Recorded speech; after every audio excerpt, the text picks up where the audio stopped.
Hello, everyone, and welcome to this session of the Innovation in Interpreting Summit. We are really excited to have you with us for this session as we're speaking with Daniele Fonseca, who will be telling us all about where do we start? Why don't we start by having you introduce yourself, and then that'll help explain what we're going to cover in today's session. Okay. So my name is Daniele Fonseca. I'm a conference interpreter. I've been working as a conference interpreter for more than 20 years now. My language combination is Portuguese A, English B, and Spanish C. And I work in the private market in Brazil. I'm an AIC member and also an interpreter trainer. And you run a program called Booth Camp, right? Yes, I have a deliberate practice, peer-based, feedback-based program called Booth Camp that works with the Portuguese-English combination. But I'm kind of still finding some ideas to see if it can also be adapted to a language independent audience. More to come, maybe next year. Watch the space. Watch the space, yes. So one of the reasons we wanted to chat with you is because you are one of the masterminds behind a brand new interpreting practice group called AmeriVox. Can you tell us a little bit about it? Okay, so AmeriVox was founded in July 2020. It is a group that is composed of 7 admin members. So Melissa Mann, who is the mastermind behind all the tech things that make AmeriVox different. Also from Brazil, Melissa Mann lives in Brazil. Also from Brazil, we have Patricia Loreto. And we have 2 members from Peru, Danielle Aparicio and Viviana Tipiani. One of our members is Christine Shaw from Canada. And the latest one, Natalie Graf Santa Maria, a French-Argentinian interpreter. So this is the admin team behind it because it takes a lot of people to make it work. And what a great team it is. I mean, it's really awesome to see. So now that you've told us who's involved with AmeriVox, maybe tell us a little bit about the origin story. What was the motivation? How did the whole thing get off the ground, basically? Okay.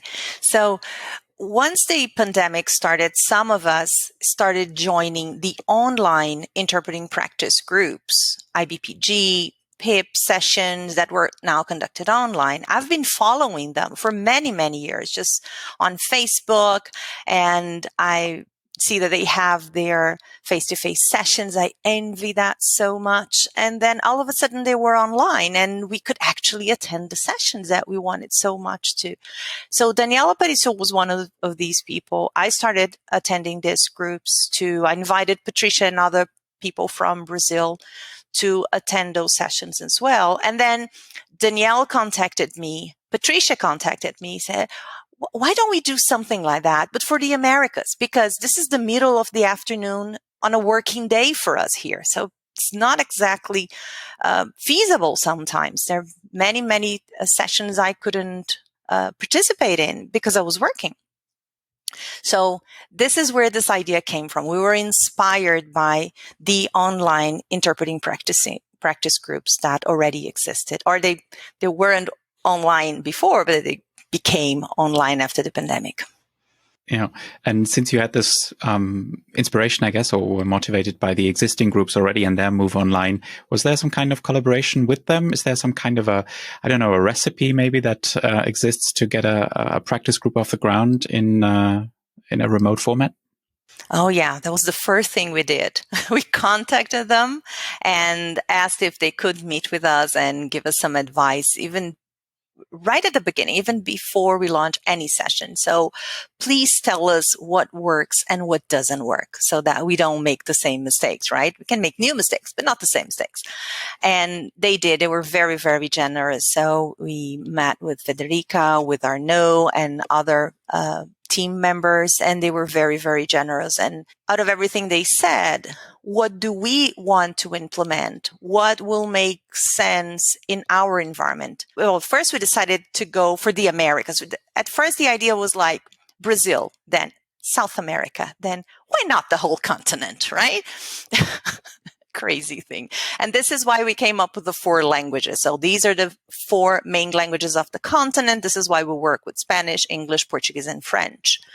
And because it's mainly a private market, we also decided some things that would make more sense. That, for example, we don't work with consecutive on our sessions because it's practically non-existent here. So it wouldn't make a lot of sense to us. So we took their advice and tried to adapt to the needs of our region. You mentioned that most of, or at least you started out with folks who were professional conference interpreters. Are your sessions limited to professionals? Have you opened them up to others? Who can attend? Yeah, anyone can attend basically. But we focus more on conference interpreters. Really, the sessions are designed for them. All the speeches are real speeches, so to speak, because they're either delivered by external speakers or interpreters who volunteer to be speakers to talk about something they, as a coincidence, know about, but they speak at a regular pace with the regular content. So you don't refrain from doing anything that you wouldn't do. So you don't speak slowly or anything. It's just real life. Some speakers send material beforehand. Some don't, as in real life. So I think that those sessions are designed for conference interpreters, not for students. I think that for students probably is very difficult. And Personally, I don't believe in suffering as a system of learning. I really don't think that it does anybody any good. So because of that, but on the other hand, who are the people who are most interested in? Sometimes students. Actually, not in our case. We expected to get more students than we actually do. Most of our participants are conference interpreters who have already graduated or have been in the market for many, many years. Do only members of the group, i.e. interpreters, give speeches, or do you sometimes invite guest speakers from outside as well? No, we always invite guest speakers. We try to have at least 1 or 2 outside speakers every time. And we are very fortunate that people are so generous to accept, because you just come and talk to a biologist. Hey, this work that you do with bees, would you mind coming and talking to 150 interpreters who are going to use your speech as practice material? And some of them say, yes, of course, free of charge. And they're there and they deliver their talk. And it's very representative of our real world. What do you think is sort of a different approach that you have? What differentiates you from the other groups, especially in terms of, I guess, technology and doing this online? Well, one of the things that we do differently is the pairing process. The fact that you may be paired up with somebody you don't know. That's one thing that other groups don't do. The other thing that we do that is absolutely different from anybody else is the fact that we work with 4 different languages with relay at all times.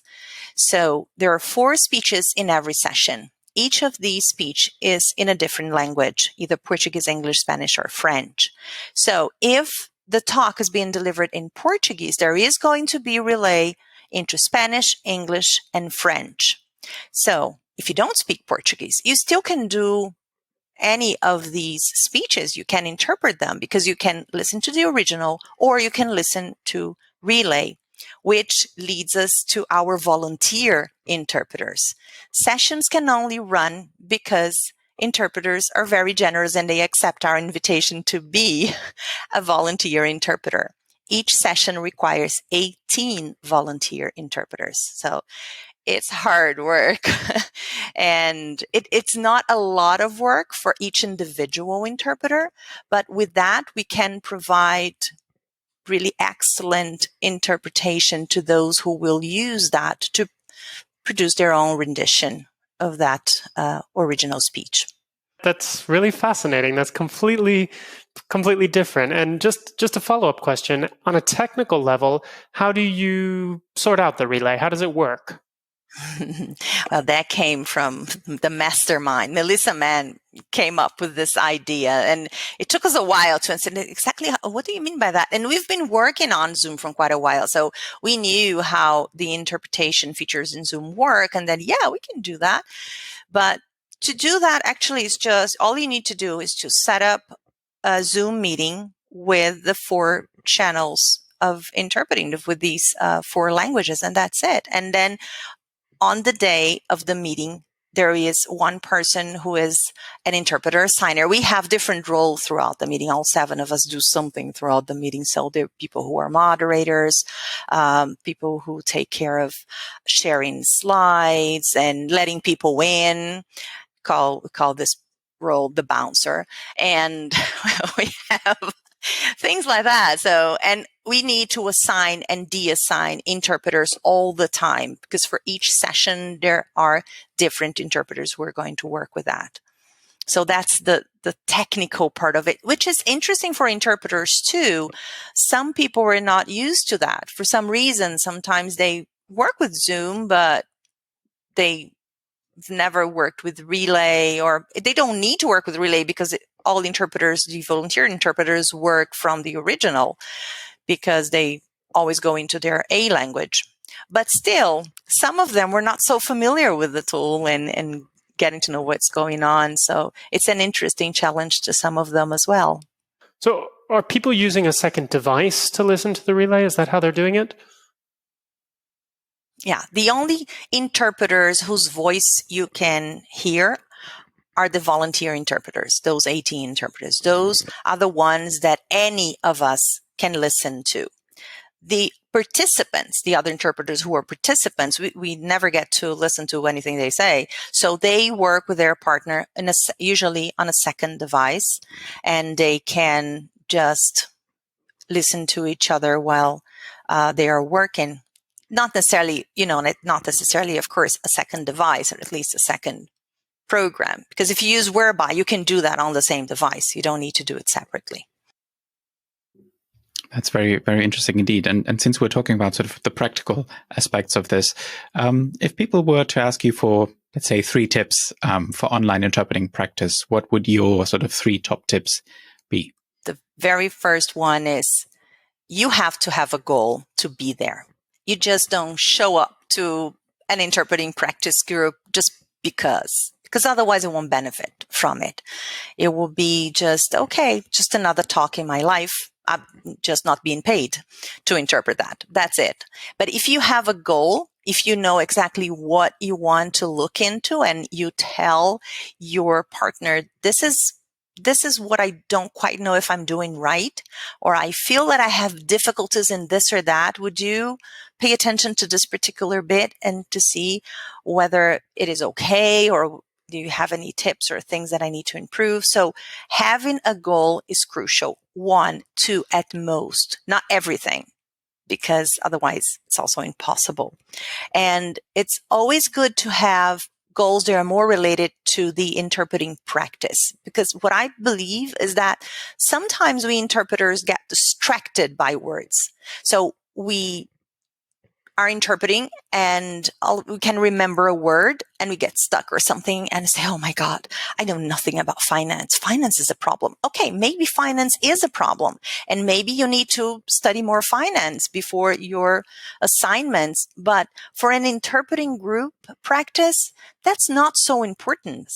So this is the type of goals you should have. Goals that are related to problem solving and not necessarily vocabulary. There are other places that you can focus on vocabulary. There are the systems for you to improve your vocabulary. But I don't think that these groups would be the most important ones to do that, wouldn't be the most adequate place to do that. There's something else that maybe it's also a kind of a good tip in continuation to that. So if you had a goal and then you get your feedback, right? So then you need to have a plan about what are you going to do with that information. You just got the feedback and that's it. It has to do an action plan after that, and preferably immediately after that, or it will probably be forgotten. I think to wrap things up, I think it would be nice to give our attendees maybe one action step, one thing that people can do today or maybe even right away. What would be your top recommendation for people to actually get started with online practice or deliberate practice for that matter? Well, the very first thing that people should do is to record themselves. Some people go to interpreting practices, especially those who have been in the market for a long time, out of school for many years, and they don't know. They don't have a goal because they don't know. They've never actually listened to their rendition, putting themselves in the shoes of the audience. What would it be like to be in the audience listening to you for 8 hours? Would you like that? What wouldn't you like about your rendition? So that is the very first thing that helps you setting goals. And that's my advice for what you could do today. Just take any topic, any talk that you feel that it would be okay for you. Record yourself. You don't need to record yourself for more than 10 minutes. You don't. 5 minutes is enough. You will probably detect, if there are problems to be detected, they'll be detected there. And that's it. Everybody has something to improve. That's for sure. Anybody's 5 minutes will be full of opportunities. Well, that's such a great message, I think, to wrap up on, that everyone can go out, listen to their work, and keep on improving. And we hope that this summit will give you lots of ideas for doing just that. So we'd like to thank you, Daniele, for joining us for this very interesting session. And congratulations on founding AmeriVox to you and your co-founders. We can't wait to hear about all of its many successes, and I'm sure there will be many more in the future. Thank you very much. Thank you. And I hope to see you there in our session soon.